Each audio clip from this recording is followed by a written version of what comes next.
Assalamualaikum dan salam sejahtera. Anda sedang menonton rakaman agenda Awani khas. Ada suatu unit yang ditubuhkan khas oleh PBB, Pertubuhan Bangsa-Bangsa Bersatu, untuk memberikan khidmat nasihat kepada Setiausaha Agungnya iaitu Ban Ki-moon dalam usaha untuk mencari apakah pelan pembangunan terbaik untuk masyarakat dunia selepas 2015. And because of that, I now would like to move to English. I would like to welcome my honoured guests. They are part of that unit I just described to you, the Scientific Advisory Board to the Secretary General of the United Nations, which brings science into global development policies. And I've had the opportunity of moderating a session. Now I would like to bring out certain key things from there. Closest to me, Professor Dr. Maria Ivanova from Bulgaria. You are the co-director, Center for Governance and Sustainability, McCormack Graduate School of Policy and Global Studies, University of Massachusetts, Boston. Thank you so much for making time. There's a lot of things to ask you. I hope we have enough time to look at the matters in hand. But I guess you also would have to represent gender empowerment in this particular discussion. We didn't have to discuss that today. I also have Professor Carlos Nobre. Thank you very much for making time. You are the National Secretary for R&D Policies at the Ministry of Science, Technology and Innovation of Brazil. And of course, everything I Google about would say that you are one of Brazil's best known climate scientists, and that's a very crucial part of the Sustainable Development Goals. So I guess if I can start, I always ask this question to the SAB members. We've gone through the Millennium Development Goals, MDGs, turn of the century to 2015, and now we're ending 2015, and now we're looking at what's post 2015. So what have been the best lessons learned from MDGs to move to SDGs, and how would they answer the pressing, complex dynamics of problems and opportunities that we have for life as we know it now on planet Earth? Maybe you can start first. Sure. Thank you very much for hosting us on this show. It's really an honor to be able to reach out to your audience and connect with the people of Malaysia. To address your question about the MDGs and the SDGs, the Millennium Development Goals that are expiring this year, and the Sustainable Development Goals that will be adopted this year, I think we have learned quite a few lessons from the Millennium Development Goals. One is that goals matter. Goals are important. When we set global goals, we have something to aspire to. Yes. And it has mobilized humanity, in a sense, to achieve those goals. Two, we have also learned that because goals matter, when you set your sight on a certain goal, you might neglect others. Okay. Therefore, now with the Sustainable Development Goals, you see that we have gone from 8 Millennium Development Goals to 17 Sustainable Development Goals. And a lot of people would criticize, oh, it's too many. But if you think they are now universal, they're for all of humanity, for all countries, can we agree on 5, 10, 15 goals for the whole planet? I don't think so. 17 is still not a large number. Yes. And yet they represent a consensus among political leaders and among civil society that these are important issues that we all commit to and that we will collectively aspire to in our various different ways as countries. So I actually see the increase in the number of goals as a positive reflection, because if you also look at the process of creating the MDGs and the SDGs, the first one was expert driven. Yes. It was behind closed doors, a small group of people decided what the goals will be. The second one was an open political process. It was created by an open working group was created that was supposed to be 30 countries. In reality, it was 70 countries. And countries decided to share seats, which to me shows the willingness and the desire of countries to be engaged in setting these global goals collectively. In 2000, not many things were happening in terms of advancing the Agenda 21. agreed upon in Rio 1992, particularly with respect to two of the conventions, climate and biodiversity. So I think people correctly picked those areas where there was no controversy. And so those 8 goals are really resolving some of the basic underdevelopment issues. I think there was no disagreement on the metrics. Okay. And of course there was a very good learning process, and most countries, including Malaysia, including my own country, Brazil, did very well in looking at those goals and developing policy, educational policies, gender policies, health policies, and I think most countries did very well. But it was necessary to go one step further. So Sustainable Development Goals are, and I hope they will be approved, and the process will start implementation for good. They are really trying to go back to 1992 and see what was not accomplished. Okay. Much more comprehensive, holistic, much more difficult. So, but I'm very optimistic that now having metrics, having indicators will give proper guidance to countries, although it's much more difficult than the original 8 goals. Can we also say it's more inclusive even from the beginning, not just from the input into the goals, but in how an issue like poverty should be tackled? We can't just tackle poverty by looking at GDPs, for example. We must look at abstaining and trying to prevent conflicts, for example. And we must look at inequality of wealth creation. Maybe the world is producing enough, but it's not being shared enough, for example. Can I put it that way too, so that the layman can look at it that wherever I am, no matter if I'm within a marginalized community, if SDGs are carried out well, I will be represented. My future, my family's future will be in there.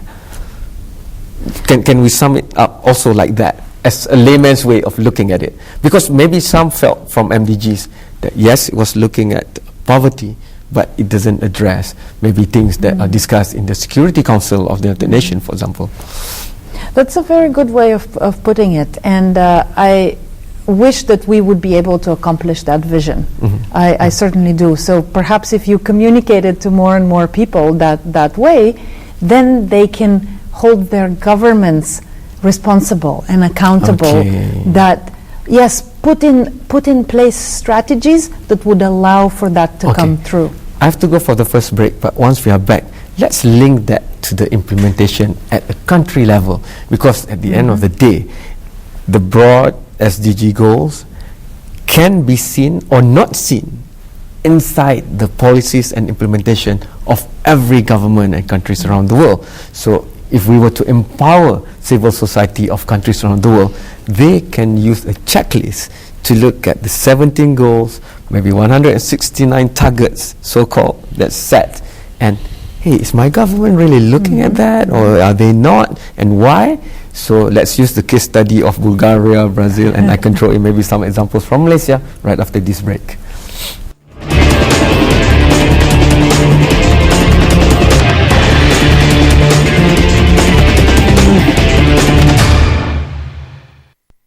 Jom ke promosi Festival Singa.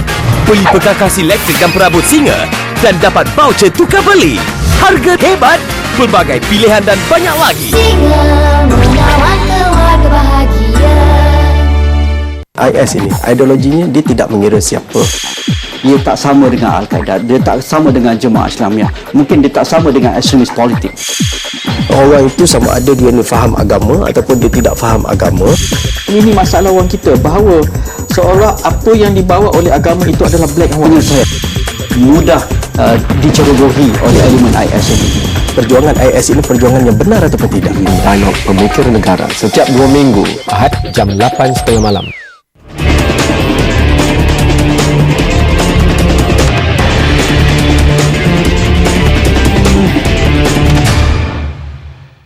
You are still watching a special recorded session of Agenda Awani, and this is once in a lifetime opportunity for me to sit down with members of the Scientific Advisory Board that is consulting for the Secretary General of the United Nations in bringing science and scientific approach to trying to define the Sustainable Development Goals and its implementation. So I'd like to go down back. If we go to country by country level, and like it or not, MDGs and SDGs share this same weight. I feel from my own unqualified personal point of view that you still have to go back to the government to ensure implementation of many things. But even in this country, we always say that sometimes Malaysia has the best in the world policies, but implementation is key. So how, from MDG to SDG, that we have an alternative to not just this reliance, but also empower civil society, empower non-governmental organization, or even empower international organization that works for society and betterment of society and maybe the environment all over the world. So I would like to tap into your field of expertise in bringing academia into public policy, because sometimes many people around the world have the feeling that policies are made first and then only it's consulted to the academia or the scientists or civil society. You're absolutely right. This has been the modus operandi. We create policy and then maybe somebody holds us accountable, whether it's academia or it's NGOs or it's business. That's also possible. Today, with more dynamic technology and communications, we are seeing other actors getting engaged, and we see academia take a totally different place at the table. On the issue of implementation, there are two ways of engaging. It is before the process of implementation, actually three, during and after. And the after process should not be forgotten, because that process empowers then even other actors to hold a mirror to the government and say, here is where we need more. Okay. I'll give you just one quick example. Worldwide, we have signed up to many environmental conventions, whether it's climate, biodiversity, desertification, wetlands, chemicals, and so on. We do not have an assessment of how countries have performed across these conventions. That doesn't exist.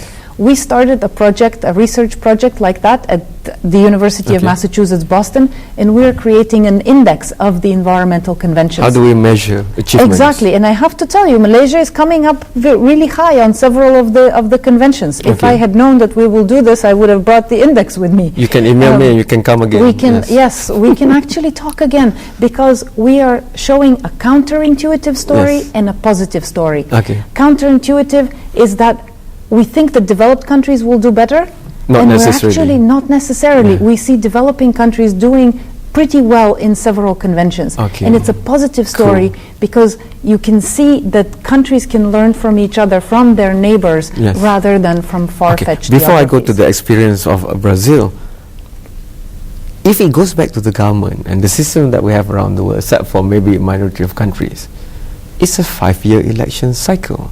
We're talking about 15 years, we're talking about maybe 30 years, and even until 2050.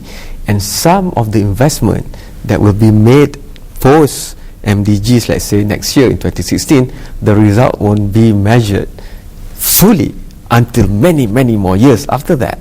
So how do you make a system that, wants to win public opinion within 5 years, work for medium and longer term sustainability? How do we work that into the governance process? I don't know how you change the system on that count. The only thing I can say, you have to change the individuals. You have to change society, responsibility, individuals, and that's how you change society. Is the linkage between institutions and individuals is actually quite direct. Institutions perform well when the individuals within those institutions have a sense of responsibility and a sense of common good. But civil society is crying out for change. So where's the stumbling block? Politicians? Political will was mentioned more than a few times by Her Excellency Irina Bokova in our panel discussions just now. political will doesn't come by itself. Okay. Political will is Demand. generated. Okay. Exactly. It is demanded. You have to. By the way, there is a saying: political will is when enough people say you will. Okay. Your experience on the case of IPCC in Brazil? I think Brazil in the last few years is doing well in terms of improving many areas in the environment. For instance, Brazil reduced deforestation in the tropics, in the Amazon, substantially, 80%, highest deforestation reduction all over the world. Also, because of that, we reduced emissions by 40%, and also the pressure against the pristine ecosystems, so reducing, also preserving more biodiversity. So Brazil is doing well. Why? Sometimes I think, why are we doing well? And as Brazil becomes more democratic and more democratic, remembering that until 1985, for 21 years, we experienced a radical extremist dictatorship, military dictatorship. So we're still young democracy, but it's becoming more and more democratic. Brazilians like nature. They like the environment. Polls taken internationally would always place Brazil first or second in terms of concern about climate change, concern about tropical forests, against deforestation. So I think finally the political world, the professional politicians realize that it's good. They will be voted if they adhere to these principles. That's why some of these policies are being able to be implemented. This is my first comment. The other comment I have from my own experience as a scientist working in government. So I think scientists have to be very patient, and we have to start working more closely with the political process and the policy process. And we can really work with them and maintain integrity, maintain neutrality. In fact, it's good for the process because we have careers. It's not a 5 or 4 year cycle, election cycle.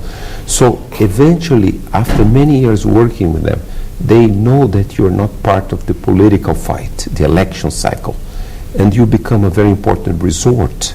So they learn to trust what you say because you're neutral, you don't have any vested interest. And you also learn how the political process is constructed, the constraints, etc. So it's a very positive relationship. So scientists should not only work in their laboratories, they should devote part of the time to work more closely with the policy process.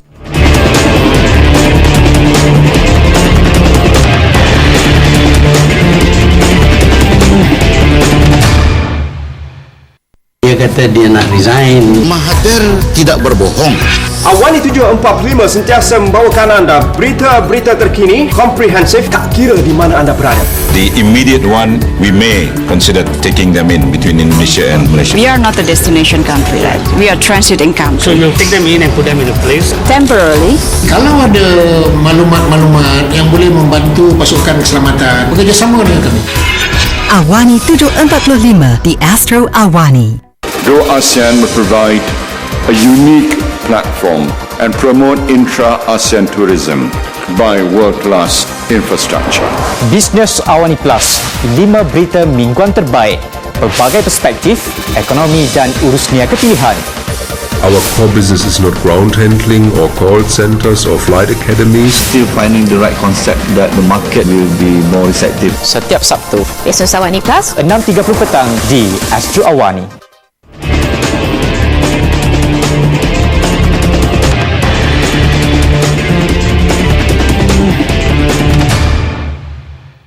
Thank you so much for still watching a special recorded session of Agenda Awani, and it's a privilege to sit here with eminent members of the Scientific Advisory Board to the Secretary General of United Nations.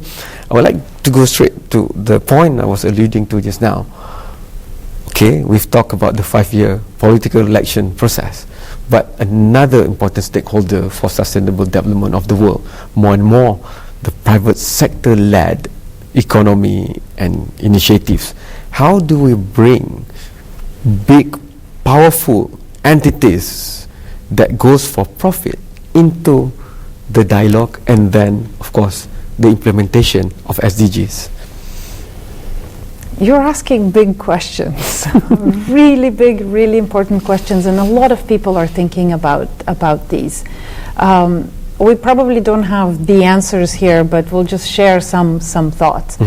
The way we bring all players to the table, I think, is by emphasizing what is the right thing to do.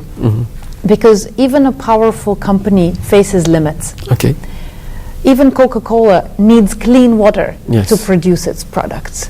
Every company sees that there are limits to the operational space within which they function. Yes. And also every company is headed by individuals who also want to see this planet continue, Yes. whether it's for their children or whether it's for communities that they operate within. So I actually think that your profession is the absolute critical one in this equation. If you can articulate the message that politicians are making at the international level, that civil society is making at the local level, that we academics are trying to make in the classrooms and beyond, and that corporations will be likely to hear and act on, I think we will get there.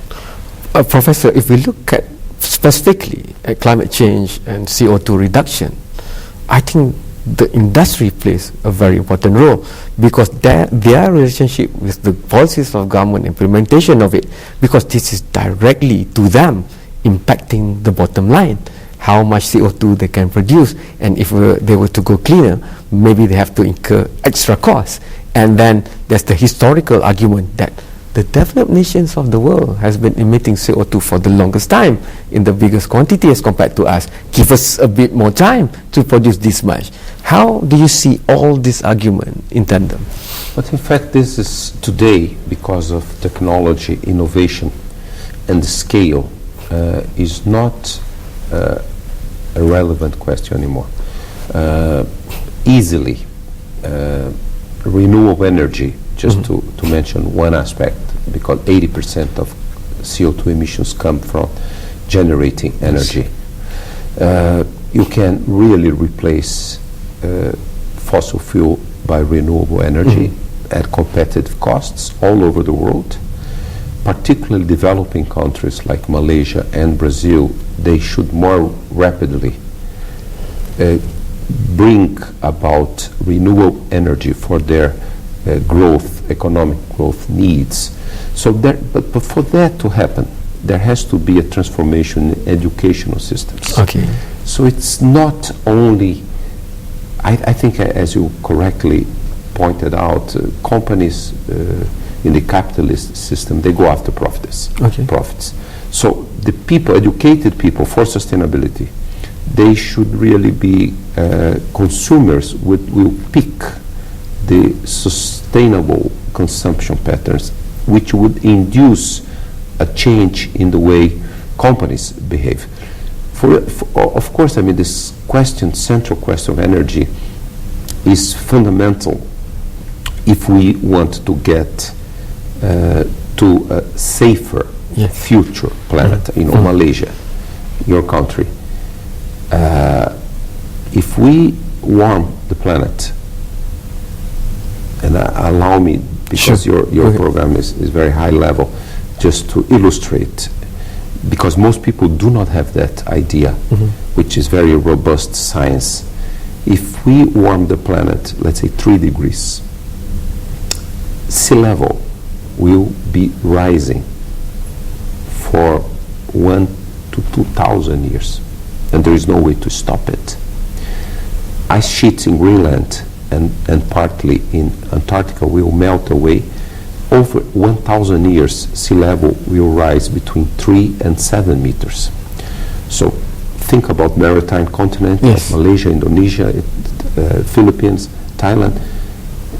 You can even think or unthinkable futures So we have to do something about it, but it's not easy to ask the oil, fossil fuel, coal, natural gas companies to do it. So we really need a complete reversal of the way we see natural resources. And I do believe in education. I do believe in education for sustainability is the key really to change things profoundly and forever. Will we achieve that within these SDGs? Well, SDGs call for food security, water security, and energy security. So this food, water, energy nexus is not an easy one to solve. You could solve the energy security for all with fossil fuels. Yes. Yeah. So it's a lot of new knowledge needed, a lot of governance, as Professor Ivanova was saying. So it's a big challenge, I think, for this future sustainability of the planet. Finding solutions for this nexus is probably the most difficult challenge. And maybe we don't see it now, but if we have the opportunity to somehow look back from 2015, this might be the most pivotal changing point in the history of mankind, because maybe this is the first global initiative that looks strategically, inclusively at this particular issue of the day, if you like it. Thank you so much, Professor Ivanova and Professor Nobre, for making time to be here. Again, on behalf of all Malaysians, we would like to thank your immediate presence here in Kuala Lumpur, the first time ever for the sitting of the Scientific Advisory Board. And we look forward to September, when we will know for sure what are the main deliberations that will be picked to be chosen to move post 2015. And until then, thank you again, and thank you to you. Hantarkan pandangan anda sendiri kepada pelbagai platform yang Astro Awani ada, sama ada Facebook, Twitter, YouTube dan Instagram, ataupun terus muat turun aplikasi mudah alih iOS dan Android. Dan kita akan jumpa lagi dalam episod Agenda Awani yang lain. Sekian, selamat malam dan terima kasih.